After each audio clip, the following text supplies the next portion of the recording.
E aí, pessoal, tudo bom com vocês?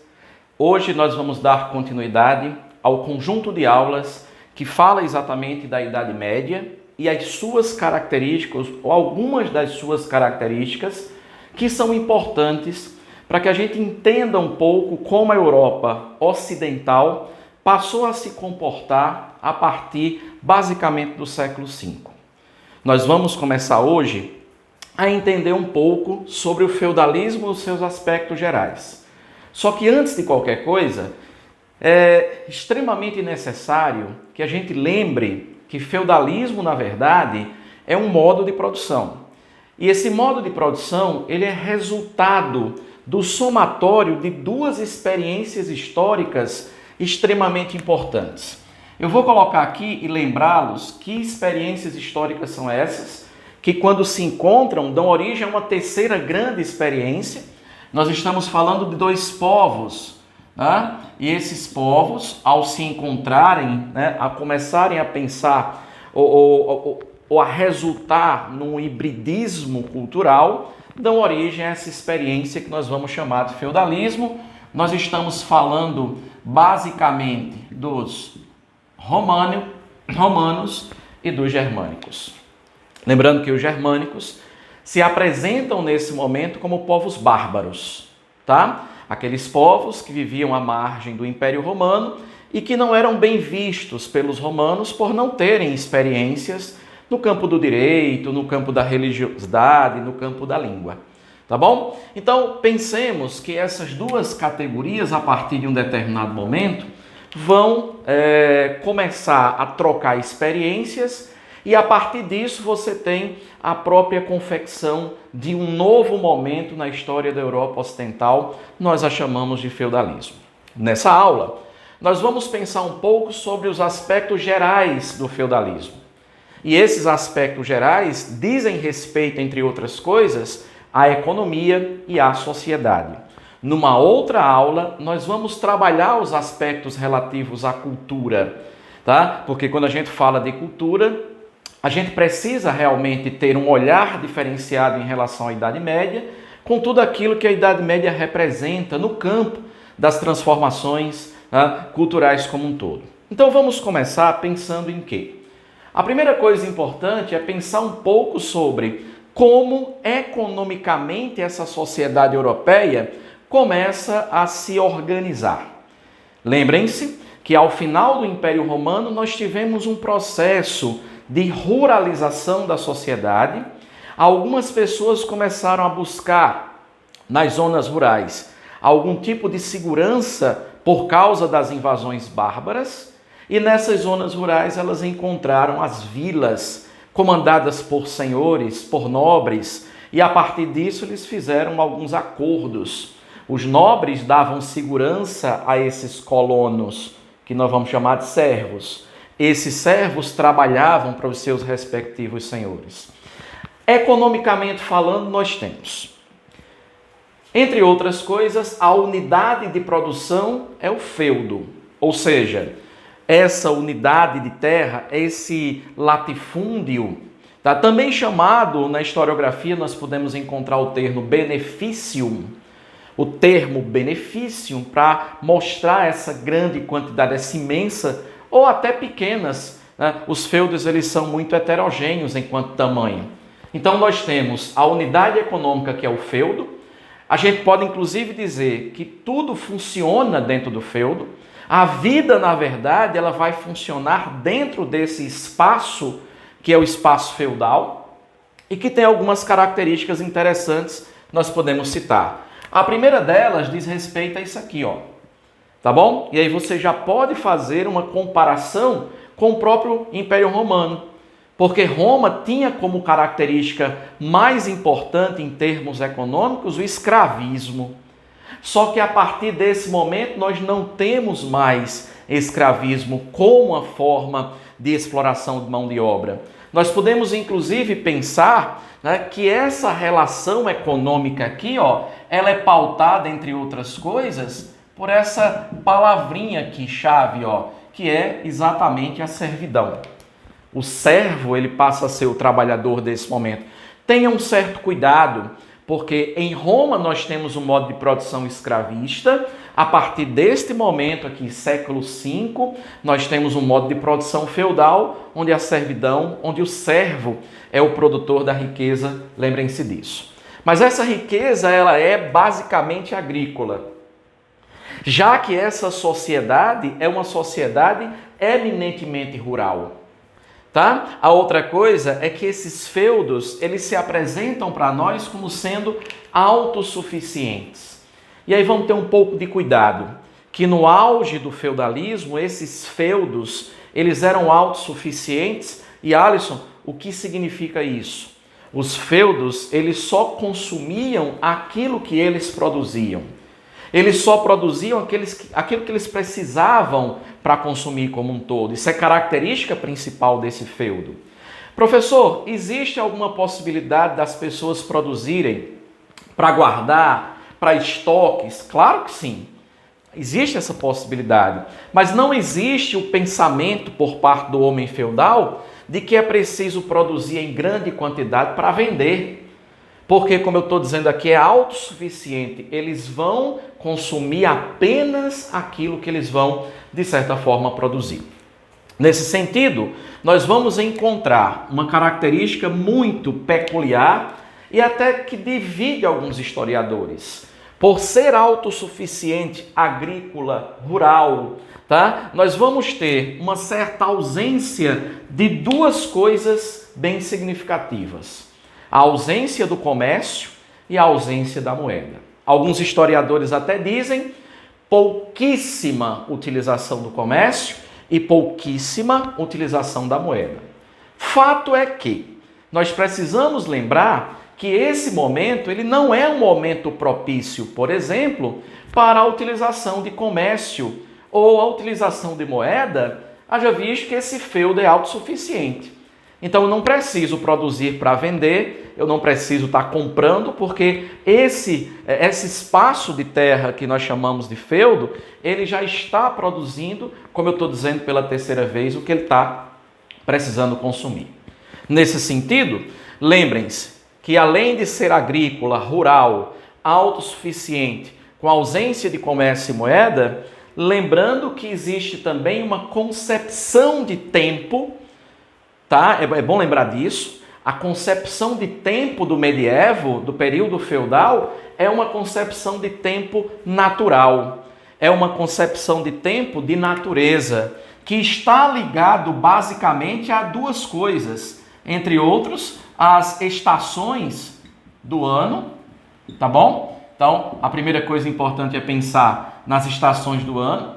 É lógico que esse homem feudal ele não tem essa consciência que nós temos hoje da divisão, mas ele trabalha de acordo com o natural, com a natureza como um todo. E a outra coisa significativa é que todo esse trabalho, ou maioria desse trabalho, ele está associado necessariamente à própria terra, ao trabalho com a terra. A relação do homem com a terra, com o solo e com o tempo. Nesse sentido, nós temos uma noção de tempo que nós vamos chamar de tempo de natureza ou tempo natural. Tá bom? E uma coisa que é importante lembrar, que nessa relação feudal, nessa relação que existe entre o senhor feudal e o seu servo, os camponeses que moram naquela terra, esses mesmos camponeses, pessoal, eles passam a ser divididos em dois grupos. O grupo maior é chamado de servos. Aqueles que estão presos à terra. Lembrem-se sempre desses termos. O servo é preso à terra. Ele não é uma mercadoria como o escravo romano, por exemplo. E nós temos os chamados vilões, que são aquelas pessoas que às vezes estão transitando de terra em terra, de feudo em feudo. Necessariamente são pessoas que não têm relações de fidelidade com determinados senhores. Eles transitam, tá? Moram de vila em vila, por isso a ideia de serem vilões, certo? E esses homens, quando estão dentro dessas vilas, quando estão dentro desses feudos, necessariamente precisam pagar alguns impostos. Que, como eu disse, como não temos moeda em grande quantidade, e em alguns feudos nós não temos nenhuma moeda, essas formas de pagamento, elas se dão em produtos ou em serviços, certo? Então nós temos, por exemplo, a primeira obrigação feudal que nós temos é a talha. Nós temos várias, eu citei aqui algumas. E a talha diz basicamente o quê? Que o servo, quando ele está produzindo lá na sua gleba de terra, no seu pedacinho de terra, ele vai ser obrigado a pagar uma porcentagem da sua produção ao seu senhor. Mas, Alisson, como é que acontece isso? Lembremos, quando a gente está falando de período feudal, vou colocar aqui nesse cantinho, ó, o feudo ele é dividido em 3 partes, tá bom? Nós chamamos de manso senhorial, que são aquelas terras exclusivas do senhor, o manso servil, que são aquelas pequenas terras que, de certa forma, são de usufruto dos servos, em troca, né, de trabalho e tal. E você tem o manso comunal, que são aquelas terras comuns entre senhores e servos. A talha, na verdade, acontece quando o servo está produzindo na sua terra. Então, uma porcentagem daquilo que ele produz, ele tem que pagar ao seu próprio senhor. As banalidades, por sua vez, podem ser entendidas pelo quê? Quando o servo precisa usufruir de alguns mecanismos no feudo, como por exemplo o forno, o moinho, tá? O lagar, que é aquele local de pisar a uva para fazer o vinho. Então, todas as vezes que ele precisa utilizar algumas desses equipamentos do feudo, ele precisa necessariamente pagar ao senhor por isso. São as chamadas banalidades. E a corvéia, que é uma outra forma, é um outro imposto que você tem, uma outra obrigação, diz respeito basicamente ao quê? O servo obrigatoriamente tem que trabalhar de graça por 3 dias nas terras do seu senhor. O nome disso, corvéia. Além disso, nós temos também a possibilidade do pagamento do dízimo. 10% da sua produção pago à igreja católica, é o dízimo. Ou o tostão de São Pedro. Todas as vezes que você tem algum tipo de sacramento, se os servos precisam, e é lógico que eles precisam, porque esse mundo ocidental ele é majoritariamente católico, então todas as vezes que vão receber algum tipo de sacramento, como o batismo, a Eucaristia, o casamento, tem-se que pagar uma taxa, a igreja seria chamada também de tostão de São Pedro. Então essas são as questões econômicas que nós temos no período do feudalismo. E aí uma outra coisa, para a gente pensar no segundo momento da nossa aula, seria pensar na própria organização desta sociedade, que é fruto, né, desse somatório de experiências romanas com experiências germânicas. Nós estamos falando de uma sociedade, lembrem-se, todas as vezes que nós formos caracterizar a sociedade feudal, precisamos necessariamente pensar em 2 palavras-chave. São essas aqui, ó. Ela é estamental e é hierárquica. Estamental por quê? Porque nós temos a divisão em estamentos. E uma característica, isso é conceitual, é estamental porque não há mobilidade social. Não há possibilidade, por exemplo, de um servo transformar-se em um senhor, ou mesmo um homem, né, da igreja, um homem religioso, um clérigo como um todo. Tá bom? E aí é hierárquica por quê? Porque, entre outras coisas, nós podemos entender que algumas pessoas passam a ser caracterizadas mais importantes do que outras. E é lógico que a gente está pensando basicamente em quê, professor? Que essas 2 categorias aqui, ó, elas são recheadas de privilégios. Clero e nobreza, elas são privilegiadas. Estou colocando o pezinho aqui, ó, de privilégios. Por quê, professor? Porque tudo depende da produção e do trabalho desses aqui. Agora, é necessário entender que quando a gente está falando necessariamente de medievo, essas categorias sociais, elas passam a ter algumas obrigações. É bom lembrar disso.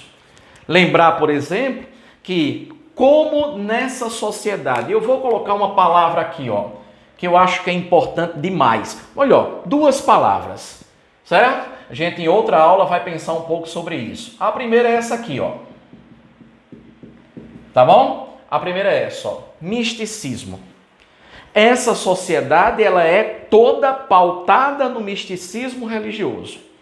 Na ideia da religião como estando, né, todo o tempo comandando a vida dos homens, a vida das pessoas. E a outra coisa importante aqui é isso aqui, ó.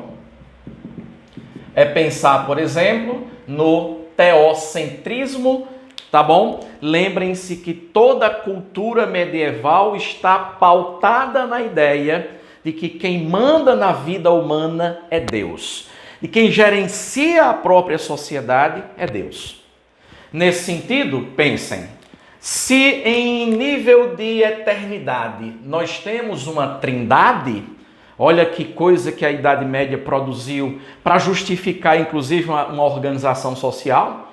Se, por exemplo, no campo da divindade nós temos uma trindade, Pai, Filho e Espírito Santo, no campo do terreno, no campo, né, do aqui e do agora, teríamos também 3 categorias de pessoas, lógico, cada uma com sua obrigação, cada uma com sua função.